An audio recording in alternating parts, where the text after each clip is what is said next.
तुम्हारा, मैं दास हूँ तुम्हारा, मैं दास हूँ तुम्हारा। भगवान की जय हो। या प्रकार से महाराज ब्रह्मा जी के नाक से जैसे अंगूठे के बराबर बराबर भगवान बढ़े, देखते देखते एक हाथी के बराबर है गए और उन्होंने घ्राणेन पृथ्वीं पदवीं ब्रजे ग्रहण क्रोडा प्रदेशाशय मद्धरांगा कराल दंष्टोपकराल दृग्भ्याम मुदबीक्ष विप्रांगण तो विषत्कम।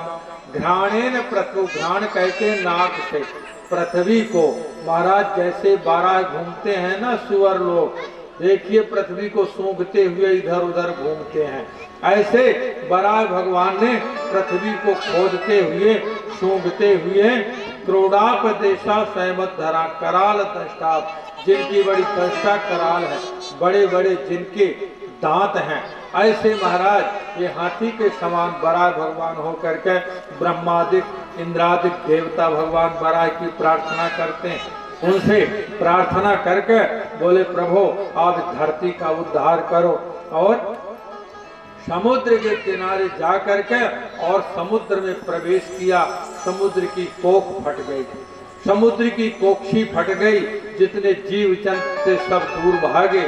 कोक्षी फटते ही और रसातल के बीच में भगवान बराह जैसे पहुँचते हैं, वहाँ पहुँचते ही सब देवता लोग जय हो प्रभु जय हो आपकी ऐसे स्तुति करते हुए राक्षस ने देखा कि हाँ यही है वो मेरा दुश्मन।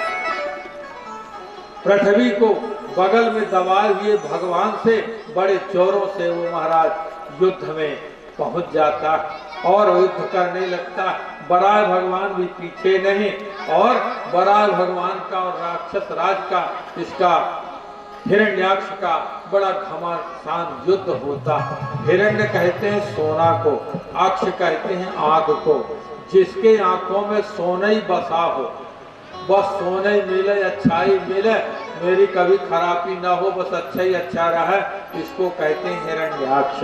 तो वो हिरण्याक्ष और शुगर भगवान का, बराह भगवान का विशेष करके युद्ध होने लगता है वहीं पानी के बीच में। युद्ध होते होते भगवान ने उसको परास्त कर देते हैं। परास्त करके जो पृथ्वी लेके चार परत किए था उसको भगवान लेकर के विस्तार करते हैं। फिर उसके ऊपर दोनों का गदा युद्ध होता है। न कम थी रघुवर न कम कन्हैया, राक्षस भी कम नहीं, लेकिन वो तो नारायण थे, उनके आगे क्या चलनी थी उसकी। लेकिन भगवान ने मार मार गदा उसको किनारे होते हैं और मार के राक्षस राज का उद्धार करते हैं। बोले बराह भगवान की जय। ऐसे राक्षस का जब वध हुआ,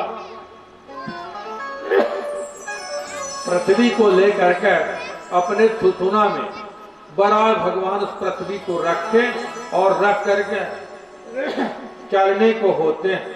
जल तो था ही, ऐसी गर्दन को झटके बराह भगवान, जैसे गर्दन झटके तो ये बाल गिरे बराह भगवान के, जो बाल गिरे वही कुसा बन गए।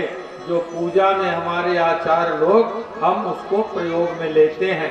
नॉर्मल कोई घास नहीं, नॉर्मल कोई ये चीज नहीं है, ये बराह भगवान के बाल हैं, जो उनके भीगे हुए बाल ऐसे गर्दन झटके तब ये महाराज पैदा हुए थे। ये कुशा पूजा में बड़ा पवित्र माना जाता है। एक ही जगह अशुद्ध होता है, बाकी और जगह कभी अशुद्ध नहीं होता, ये पवित्र माना जाता है। पिंडों के ऊपर कुशा अशुद्ध माना जाता है। ब्राह्मण हमेशा पवित्र है, लेकिन एकादशा पाने पर देवदशा से भी अशुद्धि आ जाता है। उसके 1.25 लाख गायत्री जपने पर शुद्धिकरण माना जाता है। इत्यादि कई बातें होती हैं। इस प्रकार बराह भगवान वहां पर पृथ्वी को लाते हैं और पृथ्वी के ऊपर ब्रह्मा जी आदि नारदाज देवता सब देखकर बड़े प्रसन्न होते हैं। पृथ्वी का विस्तार होता है, राक्षस राज का वध होता है। लेकिन ये मन में शंका बनी रहती थी माता दिति को कि मेरे पुत्र राक्षस तो हो गए, लेकिन उनका उद्धार तो भगवान ने किया। बराह का भी एक हिरण्यकश्यप रह रहा, दोनों पुत्रों का उद्धार भगवान के द्वारा हो जाए तो मेरे अहोभाग्य होंगे, मेरी कोख पवित्र हो जाएगी। कुलम पवित्रम जननी कृतार्था वसुंधरा भागवती चैतन्य अराम अपार संसार सागरेस्मिन् लीलम फले ब्रह्मणि यस्य चेतः। कुलम पवित्रम, कुल पवित्र हो जाता है जिस कुल में एक वैष्णव पैदा हो जाता है, एक भक्त पैदा हो जाता है और भगवान की उसके ऊपर कृपा बन जाती है, वो कुल पवित्र हो जाता है। जननी कृतार्था, माँ कृतार्थ हो जाती है, वसुंधरा भागवती हो जाती है और स्वर्गे पितेशाम पितरेपि धन्य, स्वर्ग में पितर भी धन्य हो जाते हैं जिस कुल में एक भगवान का भक्त प्रहलाद जैसे या राक्षस तो हुए लेकिन भगवान के द्वारा उनका उद्धार हुआ, इसलिए वो भी पवित्र और मुक्त हो जाते हैं। स्वर्गे तेषाम पितरेपि धन्या, स्वर्ग में पितर भी धन्य हो जाते हैं। इस प्रकार से ये भगवान की ऐसी अनुकंपा से राक्षस राज का यहाँ से वध होता है और हिरण्याक्ष तथा हिरण्यकश्यप नाना प्रकार के ये उत्पातम, ये राक्षस तो मारा गया, एक एक रह गया। हिरण्यकश्यप अब सोचा कि मेरे भाई का मैं बदला अपने कैसे लूं, उस विष्णु से बदला लेता हूं जिसने मेरे भाई का बदला लिया। बदला मारा है, बदला लेता हूं। बदला लेने के लिए भगवान के पास में वैकुंठनाथ में पहुंचता है। वहां जाते ही भगवान देखे कि ये राक्षस आ तो रहा है, तो वो अंतर ध्यान होकर के उसके अंतरात्मा में बैठ गए। अब अंतरात्मा में कौन देखेगा, तो प्रत्यक्ष देखता था। अहो आज देखो मैं वैकुंठनाथ में आज इसको भगा दिया, कृष्ण को विष्णु को, मेरे सामने कोई टिकने वाला नहीं है। इस प्रकार से ब्रह्मा जी द्वारा नाना प्रकार की सृष्टि का विस्तार होता है इस पृथ्वी में। मही प्रतिष्ठा मध्यस्य शौते स्वयं भुवो मनु कानन तिष्ठत द्वाराणी मार्गा यावर जन्मनाम। स्वयं भू मनु ने आधार रूप पृथ्वी पा लेने पर प्राणियों की सृष्टि अनेक रूपों से करते हैं और मैत्रेय जी विदुर जी का संवाद यहाँ पर चल रहा है। मैत्रेय जी विदुर जी को बताते हैं ऐसे ऐसे सृष्टि का विस्तार होता है। हे विदुर, पुरुष के निरीक्षण से प्रकृति के गुण क्षोभित हुए, जिनसे तत्वों की रचना हुई। ये शरीर 24 तत्वों से बना है। इस प्रकार से मैत्रेय जी विदुर जी को बताते हैं तामिश्रमम दतामिश्रम तमो मोहो महातपा। इस प्रकार से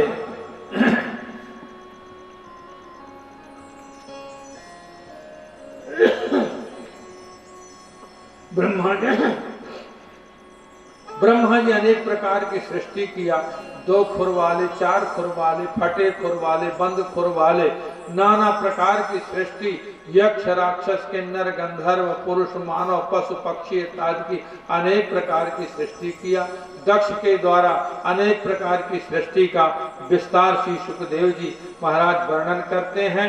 अब इसके आलस्य से भूत प्रेत पिशाच उत्पन्न हुए और जो ये शरीर त्यागा था उनके केस गिरे थे ब्रह्मा जी के, वही सर्प बन गए, वही सर्प रूप में परिणित हो गए।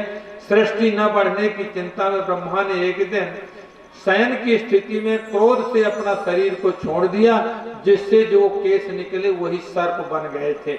इस प्रकार से सदा मनुन सर्जान्ते मनसा लोक भावना। तत्पश्चात था विद्या से ऋषियों की सृष्टि, अनेक प्रकार की सृष्टि का विस्तार ब्रह्मा जी के द्वारा होता है। अब सृष्टि के लिए कर्दम जी तपस्या और स्वयं भूमन का आगमन होता है। काल की जब विदुर जी ने पूछा मैत्रेय जी से कि स्वयं भुवश्च च मनोर्वंशा परम सम्मतः कथमे भगते संतन कर संगा दूसर रति मम कथा प्रसंगा दूसर रति रति कथा प्रसंगा दूसर रति मम कथा प्रसंगा दूसर गति मम कथा प्रसंगा गुरुपद पंकज सेवाधीशर भगत यान चौथी भगत मम गुण है करई कपट तति गानो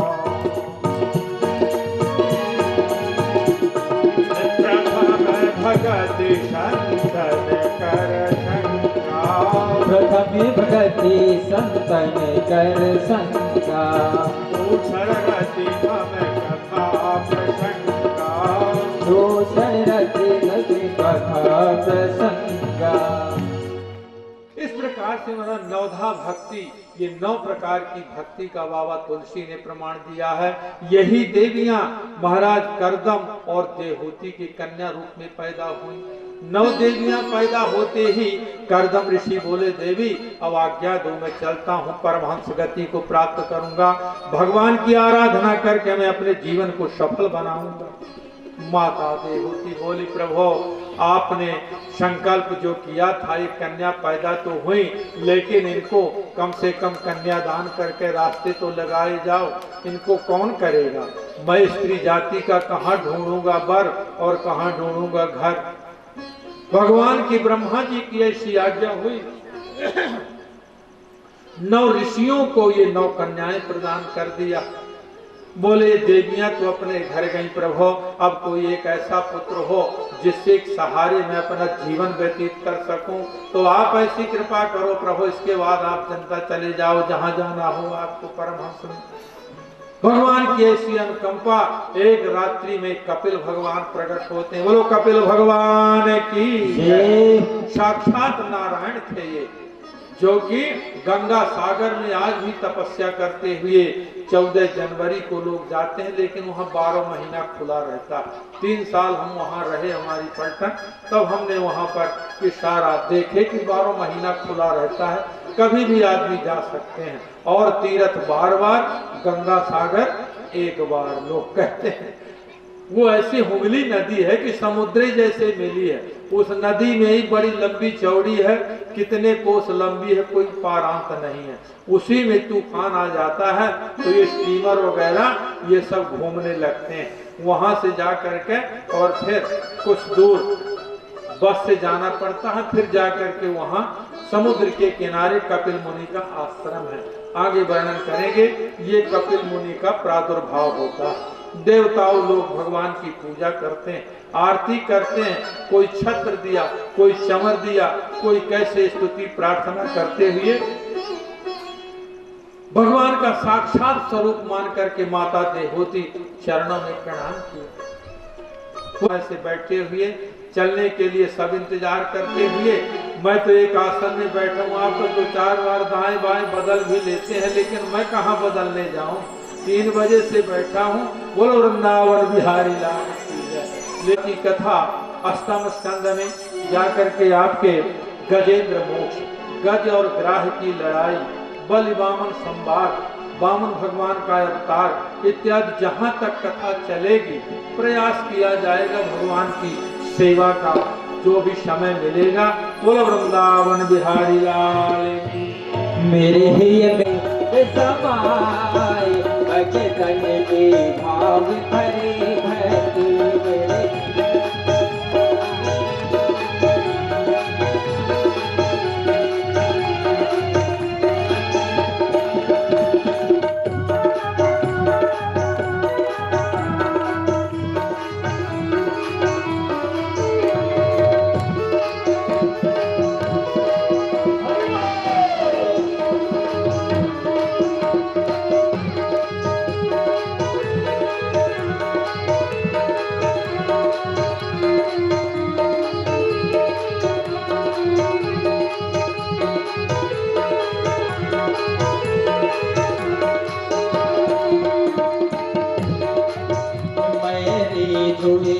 चुल्लो जल में मैरी जल में बिक जाऊं एक तुलसी जल में।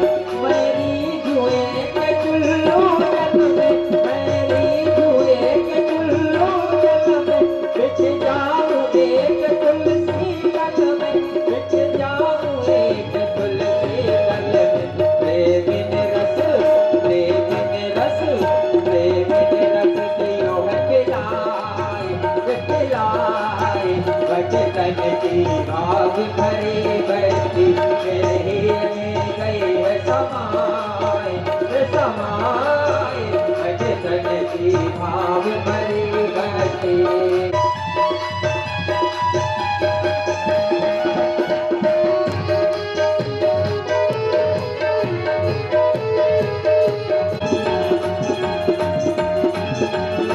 हृदय में गई समाए रे समाए भजन के भाव भरे बैठे भजन के भाव भरे बैठे भजन के भाव भरे बैठे भजन के भाव भरे हरि के गिरधर कृष्ण मुरारी के आरती कुंज बिहारी की गिरधर कृष्ण मुरारी की आरती कुंज बिहारी के हर कृष्ण मुरारी के आरती कुंज बिहारी की गिरधर कृष्ण मुरारी की गले में बैठते माला गले में कमर में कुंडल झलकारा कुंडल झलकारा नंद के आनंद कृष्ण मुरारी के आरती कुंज मुरारी की आरती कुंज बिहारी लखन में खाड़े भ्रमर सी अलग कस्तूरी